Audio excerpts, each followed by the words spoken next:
Le virus Zika est connu depuis plus de 50 ans et n'a guère fait parler de lui effectivement depuis lors. C'est un virus qu'on a découvert en Afrique, qui s'est répandu en Asie et dans les îles du Pacifique et qui donne une sorte de grippe,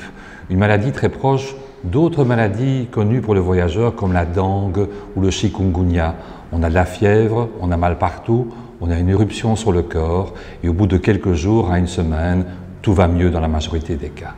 Ce qui est frappant cette fois-ci, et ce qui est une alarme réelle, comme l'a dit l'OMS, c'est que ce virus qui n'est pas particulièrement gênant pour l'homme, qui n'est pas particulièrement gênant pour la femme qui n'est pas enceinte, est à risque pour la femme qui est enceinte. Et qui est enceinte tout particulièrement au premier et sans doute au deuxième trimestre de sa grossesse. Pourquoi? Parce qu'on vient de découvrir, et on ne sait pas pourquoi, c'est seulement maintenant qu'on s'en rend compte, que ce virus peut donner des malformations, et tout spécialement des malformations du système nerveux, surtout de la tête elle-même, du cerveau, de l'enfant dans le ventre de la mère. Que ces malformations ne sont pas prévisibles, on ne sait pas pourquoi certaines femmes enceintes ont des problèmes avec leur bébé et d'autres pas, que d'une part, le virus est très souvent peu symptomatique et donc on peut faire l'infection sans le savoir et infecter son bébé éventuellement gravement, et que ce virus est essentiellement transmis par des moustiques. Or, les moustiques en Amérique du Sud, en Amérique centrale, dans les Caraïbes sont extrêmement fréquents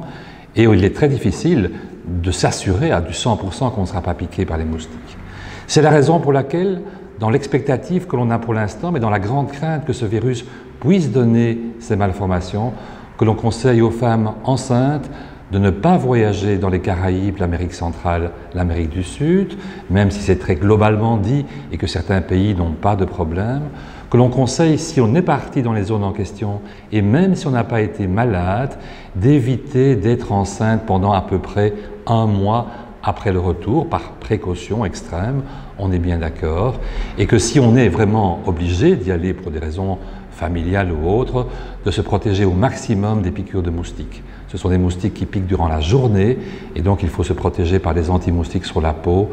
à plusieurs reprises, toutes les 4 ou 5 heures, durant la journée. En faisant cela, on évitera le risque potentiel d'effets